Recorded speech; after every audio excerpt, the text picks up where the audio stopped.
Hello guys, आज हम लोग लेके आए हैं आपके लिए।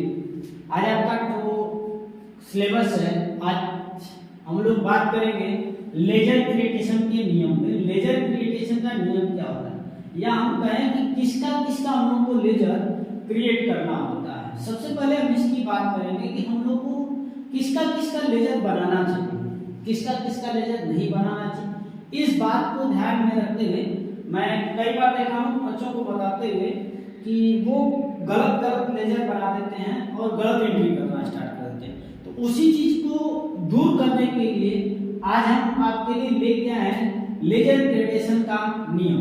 लेजर क्रिएटेशन का ये जो नियम है, ये आपको आपके जो भी एंट्रीज करेंगे उस एंट्रीज के लिए बहुत ही फायदेमंद है। ठीक है, और इसको ध्यान में रखिए। ठीक है, हम लेजर क्रिएटेशन करते समय निम्नलिखित बातों को ध्यान में क्या करते हैं, रखते हुए क्या करते हैं, लेजर को क्रिएट करते हैं। चलिए पहला रूल देखते हैं। पहला रूल, इस रूल पे मैंने कल भी एक नेक्स्ट डे मैंने वीडियो बनाया था, उसमें मैंने बात बताया था हल्का फुल्का। आज थोड़ा हम लोग विस्तार से चलते हैं। क्या होता है, किसी भी लेन देन की एंट्री करने के लिए कम से कम दो या दो से अधिक, दो या दो से अधिक खाते होने चाहिए। डबल एंट्री सिस्टम के अनुसार। ठीक है, डबल एंट्री सिस्टम क्या है? डबल एंट्री सिस्टम को अगर एक्सप्लेन हम करते हैं तो जहां CR या DR मतलब डेबिट और क्रेडिट की एंट्री की जाती है, उसी को हम लोग क्या बोलते हैं, double entry system. Double entry system के अनुसार लेन देन की एंट्री करने के लिए कम से कम आपके पास कितने खाते होने चाहिए? दो खाते होने चाहिए। मैंने नेक्स्ट डे इस वीडियो में आपको बताया था कि कम से कम दो खाते होने चाहिए, जिससे हम लोग क्या कर सकें, लेन देन कर सकें। नेक्स्ट रूल की तरफ बढ़ते हैं हम लोग दूसरे रूल पे। दूसरा रूल है, एक बार जिस नाम से खाता बन जाए उस नाम से दोबारा खाता नहीं बनाते हैं। देखिए, दोबारा खाता बनाने की क्या मतलब है? जैसे मान लीजिए आप एक बार बैंक में पैसा जमा करने गए, मान लीजिए आप किस खाते में आपका पैसा जमा कर रहे हैं, SBI में। ठीक है, तो SBI अकाउंट के नाम से अगर एक बार लेजर बना लिए हैं, या एक बार इस बैंक में जो है पैसा आपने जमा कर दिया है और दोबारा इस बैंक में आप पैसा क्या करेंगे, जमा नहीं करेंगे। ठीक है, क्योंकि जैसे ही दोबारा एंट्री आप करने जाएंगे, आपकी एंट्री वहां पे एक्सेप्ट नहीं की जाएगी। ठीक है, या जब एंट्री आप कर लेंगे तो आपका जो बैलेंस है वो हमेशा किसमें रहेगा, निगेटिव में आता है। ठीक है, इसलिए अगर जिस एक बार जो खाता आप बना लेते हैं, मान लीजिए SBI खाता बना लिए, इसी का बार बार आप यूज कर लीजिए। नेक्स्ट में देखते हैं, उस कंपनी के नाम से खाता नहीं बनाते हैं जिसके नाम से कंपनी बनाते हैं। मतलब जिस नाम से वो कंपनी को स्टार्ट करते हैं। जैसे हम लोग नेक्स्ट वीडियो में मैंने आपको बताया था कि जैसे किस नाम से हमने कंपनी बनाया था, सत्यम PVT मतलब सत्यम प्राइवेट लिमिटेड के नाम से एक कंपनी हमने बनाया था। ठीक है, तो यहाँ पे क्या करेंगे आप लोग, उस नाम से मतलब ये जो कंपनी का मान लीजिए कोई नाम हो गया कंपनी का, तो इस कंपनी के नाम से आप दोबारा खाता नहीं बनाएंगे। अगर आप मतलब सॉरी दोबारा खाता नहीं, इस कंपनी के नाम से आपको क्या करेंगे, खाता नहीं बनाएंगे जिस नाम से आप कंपनी को क्या कर रहे हैं, स्टार्ट कर रहे हैं। क्लियर है? चलिए आगे देखते हैं। अगली पॉइंट आप लोग के लिए भाई देखिए, ये पॉइंट आपको इम्पोर्टेंट है, इसे आप नोट डाउन भी कर सकते हैं। ठीक है, ये बहुत इंपॉर्टेंट है, किसके नाम से हमें लेजर क्रिएट करना है, किसके नाम से नहीं करना।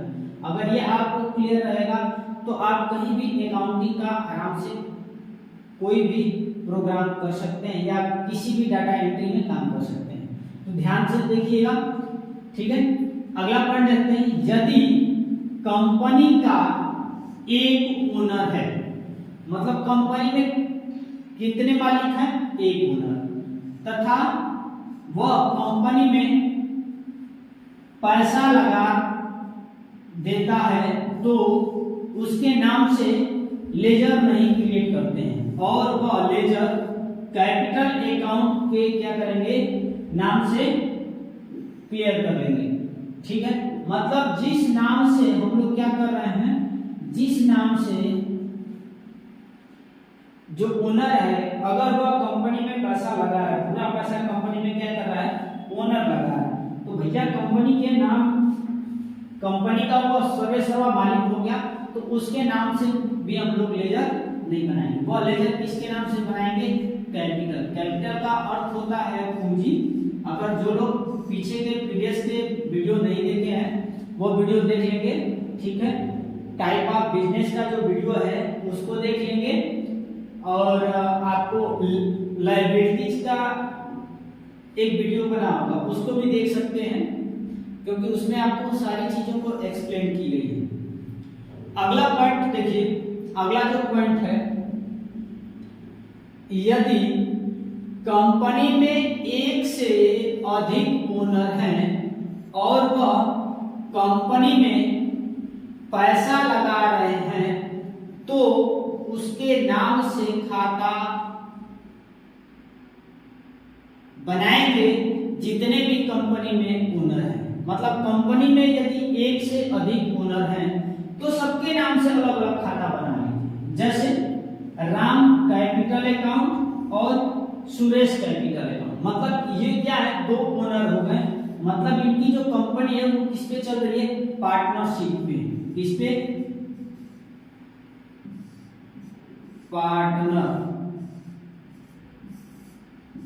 ठीक है, पार्टनरशिप पे अगर कोई भी बिजनेस हम लोग करते हैं, मतलब साझे की व्यापार, मतलब राम जो है ये अगर 8 लाख रुपया कंपनी में लगाया है और सुरेश भी कंपनी में 8 लाख रुपया, अगर तीसरा ओनर मतलब तीसरा व्यक्ति भी अगर कंपनी में आ रहा है तो वो भी क्या, मान लीजिए सत्यम आ गया, ये भी कंपनी में पैसा लगा रहा है 8 लाख रुपया, तो इसके नाम से भी क्या करेंगे, कैपिटल अकाउंट बनाएंगे, सत्यम कैपिटल अकाउंट।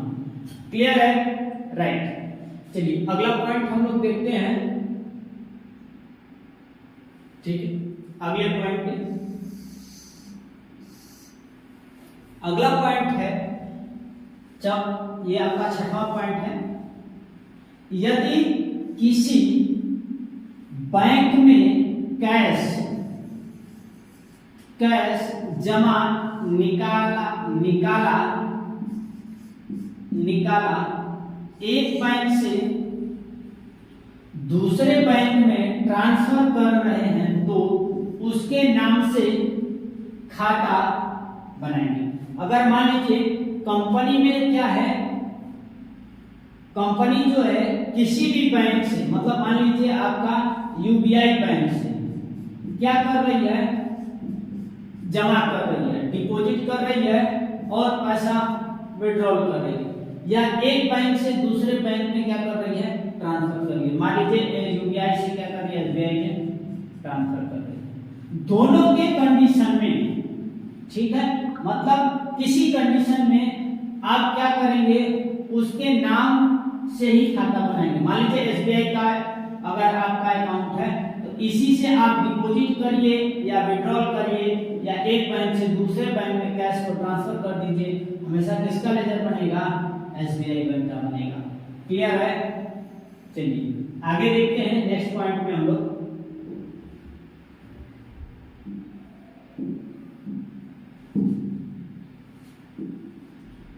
अगला का पॉइंट है, सातवां पॉइंट है, किसी बैंक या कंपनी से बार बार ट्रांजैक्शन किए जा रहे हैं तो सबके नाम से खाता नहीं बनाएंगे। मतलब इसको सिंपल सी भाषा में हम लोग समझें तो जो कंपनी से या बैंक से बार बार हम लोग ट्रांजैक्शन कर रहे हैं तो उसके नाम से बार बार लेजर नहीं बनाएंगे। जो एक बार खाता बन गया है उसी का प्रयोग करके क्या करेंगे, ट्रांजैक्शन करेंगे। क्लियर है, मतलब जो एक बार हमारा खाता बन गया है उसी के नाम से क्या करेंगे, ट्रांजैक्शन करेंगे।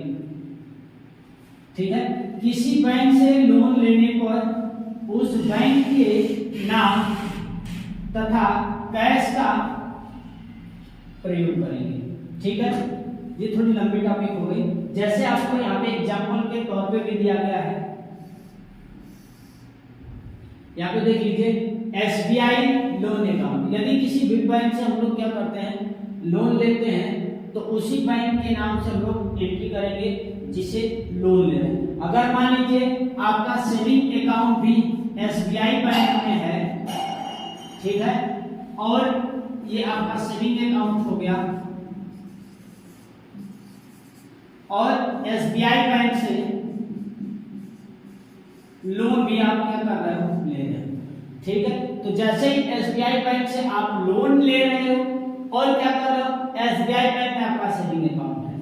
अगर आप सेविंग अकाउंट नहीं लिखोगे तो काम चल जाएगा, अगर लोन अकाउंट नहीं लिखोगे तो काम नहीं चलेगा। क्योंकि अकाउंट लिखना एकदम जरूरी होता है, क्योंकि तभी हम अगर लोन रिकवरी कर रहे हैं, लोन जमा कर रहे हैं, तो वहां पे हम एक्सप्लेन करेंगे कि हम क्या कर रहे हैं, लोन जमा कर रहे हैं। ठीक है, अगर लोन जमा नहीं कर रहे हैं, सेविंग अकाउंट में जमा कर रहे हैं, तो यहाँ पे SBI बैंक क्या करेंगे, लिख देंगे। क्लियर है ना, इस बात को हमेशा ध्यान रखिएगा। चलिए अगले पॉइंट पे आते हैं। कैपिटल में जितने भी फिक्स एसेट होंगे सबके नाम से अलग अलग खाता बनेगा। जब कोई फिक्स एसेट, देखिए भाई फिक्स एसेट है, फिक्स एसेट खरीदेंगे तो उसके नाम से खाता बनाएंगे। जैसे शेयर अकाउंट या कैश अकाउंट। ठीक है, शेयर अकाउंट, शेयर भी कभी फिक्स एसेट होता है, कभी क्या हो जाता है, इन्वेस्टमेंट हो जाता है। ठीक है, इसको हम लोग कभी एक्सप्लेन करेंगे, अभी के लिए नहीं। ठीक है, अगले पॉइंट पे हम लोग चलते हैं। ठीक है, चलिए अगले पॉइंट पे हम लोग बढ़ते हैं। अगला पॉइंट देखते हैं हम लोग। अगला पॉइंट आपका 9वां पॉइंट है, संपत्ति खरीदने पर यदि भुगतान चेक के द्वारा किया जा रहा है तो उसके नाम से लेजर बनेगा जिस बैंक में आपका खाता है। जैसे मान लीजिए आप जो है किस बैंक में खाता आपका खुला था, SBI बैंक में। ठीक है, तो SBI बैंक में यदि आपका खाता है तो आप जब चेक देंगे तो SBI बैंक का ही एंट्री करेंगे, क्योंकि चेक जो होगा वो किस खाते का होगा, आपका SBI बैंक का होगा। चलिए इस बात को ध्यान रखिएगा। चलिए अगले टॉपिक पे फटाफट चलते हैं, क्योंकि बहुत लंबी टॉपिक है भाई, इतनी जल्दी खत्म नहीं होगी। लगभग आपको 25 टॉपिक्स है। मैं पहले वीडियो में बता चुका हूँ कि लेजर क्रेडिटेशन की जो है 25 क्या है, 25 क्या है, हाँ 25 जो है नियम है। चलिए आगे, यदि किराए पर दुकान, गोडाउन, टेलीफोन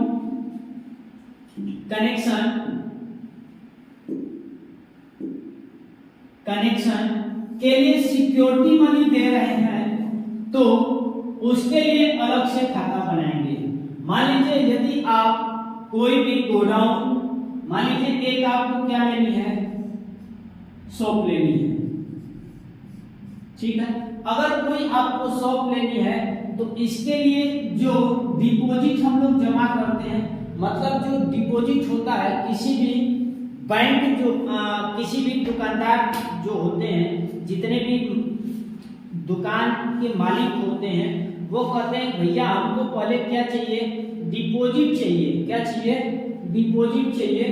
अगर वो आपको डिपॉजिट जमा कराते हैं आपसे, ठीक है, डिपॉजिट अगर वो आपसे डिपॉजिट जमा कराते हैं, मान लीजिए आपकी डिपॉजिट जो होती है 1 लाख आपने जमा कर दिया, ठीक है, और डिपॉजिट जमा करने के बाद कहते हैं भैया हमको 3000 रुपया क्या चाहिए, रेंट चाहिए।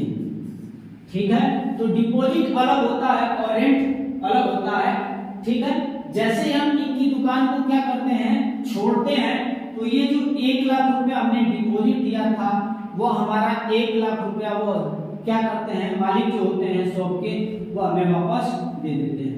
ठीक, वो सिक्योरिटी मनी के रूप में रखी जाती है जॉब का पैसा। ठीक है, उसी को हम लोग कहते हैं सिक्योरिटी मनी।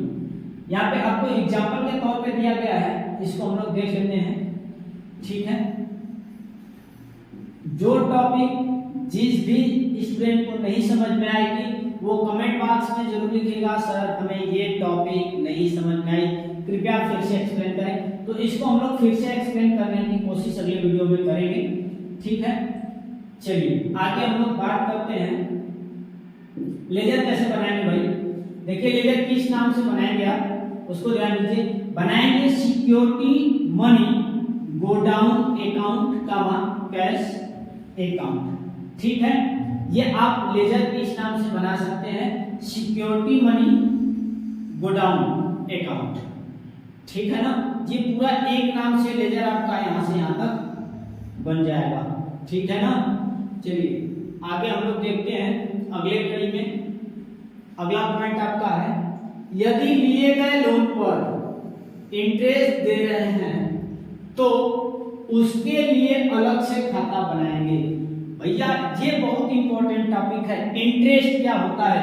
चलिए मैं एक लाइन में इधर आपको एक्सप्लेन करता हूं इंटरेस्ट क्या होता है। देखिए इंटरेस्ट, मैं पहले भी इंटरेस्ट को आपको एक्सप्लेन कर चुका हूं कि इंटरेस्ट क्या होता है, और आज फिर एक्सप्लेन कर रहा हूं इंटरेस्ट क्या होता है। इंटरेस्ट जो होता है इसको हम लोग सिंपल सी भाषा में कहते हैं भैया ब्याज। ठीक है, यदि मान लीजिए किसी भी फाइनेंशियल ईयर से जब आप लोन लेते हैं, क्या करते हैं, लोन लेते हैं। ठीक है, तो लोन लेने के कंडीशन में जो होता है वह क्या करता है, आपसे इंटरेस्ट लेता है। जैसे सिंपल सा इंटरेस्ट जो है वह 7% से स्टार्ट होके 12% तक चलता है। ठीक है, अलग अलग कैंडिडेट अलग अलग प्रोसेस में परसेंटेज की जो दर होती है बढ़ती और घटती रहती है। ठीक है, 7% जो है आपकी सबसे लो जो कैटेगरी होती है वो केसीसी की होती है, केसीसी, इसको बोलते हैं किसान क्रेडिट कार्ड। इसकी जो इंटरेस्ट दर होती है वह 7% की होती है। लास्ट आपका इंटरेस्ट जो होता है वो 12% का होता है। ठीक है, ये जो सारे इंटरेस्ट होते हैं ये इंटरेस्ट आपको एनुअल होते हैं, मंथली नहीं होते हैं। ठीक है, ये सारे इंटरेस्ट आपको एनुअल होते हैं। ठीक है, चलिए आगे की प्रोसेस में हम लोग देखते हैं। तो इंटरेस्ट यदि आप क्या करते हैं, बैंक को पे कर रहे हैं, किसी संदर्भ में आप क्या कर रहे हैं, इंटरेस्ट पे कर रहे हैं, तो इंटरेस्ट देने की कंडीशन में आप किसके नाम से लोन बनाएंगे, जब इंटरेस्ट पे करेंगे तो इंटरेस्ट के नाम से बनाएंगे। तो इंटरेस्ट ऑन लोन अकाउंट, मतलब हम क्या कर रहे हैं, इंटरेस्ट पे क्या कर रहे हैं, ब्याज दे रहे हैं, तो इसलिए इंटरेस्ट ऑन लोन अकाउंट कामा क्या लिखेंगे, कैश अकाउंट। दो नाम से हमेशा लेकर बनाएंगे। अगला पॉइंट देखते हैं, यदि बैंक में कैश जमा किया है और वह बैंक ब्याज दे रहा है तो उसके लिए अलग से खाता बनाएंगे। देखिए यदि कोई बैंक आपको ब्याज दे रहा है, कितने लोगों को तो पता ही नहीं है कि सर क्या बैंक भी हमें ब्याज देता है। हाँ भाई, बैंक भी आपको ब्याज देता है। किस कंडीशन में देता है, जो आप बैंक में जो है सेविंग अगर अकाउंट ओपन किए हैं तो उसके बैंक क्या करता है, इंटरेस्ट देता है। सेविंग अकाउंट पे बैंक हमें क्या देता है, इंटरेस्ट देता है। ठीक है, बैंक हमें इंटरेस्ट कितना देता है, तो बैंक हमें इंटरेस्ट जो है 3.25% देता है। जो हमारा बैंक होता है वो हमें इंटरेस्ट देता है 3.25%, वो भी देता है तिमाही। बैंक हमें कैसा इंटरेस्ट देता है, तिमाही इंटरेस्ट देता है। हर 3 महीने पे जो भी हम सेविंग अकाउंट में जमा किए रहते हैं डिपॉजिट, उसी के बैंक हमको 3.5% का क्या देता इंटरेस्ट देता है। ठीक है, आज हम लोग कितने पॉइंट पढ़े हैं? 12 पॉइंट आज हम लोग की स्टडी है। ठीक है, नेक्स्ट वीडियो में फिर हम मिलेंगे। पहले इसको हम लोग कंप्लीट कर लेते हैं। Interest from bank deposit account. ठीक है, मतलब जो हम बैंक जो हमें हमारे डिपॉजिट पे, सेविंग अकाउंट के डिपॉजिट पे क्या देता है? इंटरेस्ट देता है, उसे क्या कहते हैं? Interest from bank deposit. इसी नाम से हम लोग क्या बनाएंगे? लेजर को क्रिएट करेंगे और गामा देके एक कैश अकाउंट का लेजर हम लोग बना लेंगे। ठीक है, अब हम लोग आज 12 टॉपिक जो है क्लियर किए। कल के टॉपिक में 12 से अगली टॉपिक हम लोग की चलेगी पार्ट 2। ठीक है, तो उसमें और भी एक्सप्लेन करूंगा कि किन किन चीजों का और लेजर बनाना है, क्योंकि कल की टॉपिक और मजेदार होनी है। क्योंकि कल के टॉपिक में हम लोग पढ़ेंगे सेल्स और परचेज।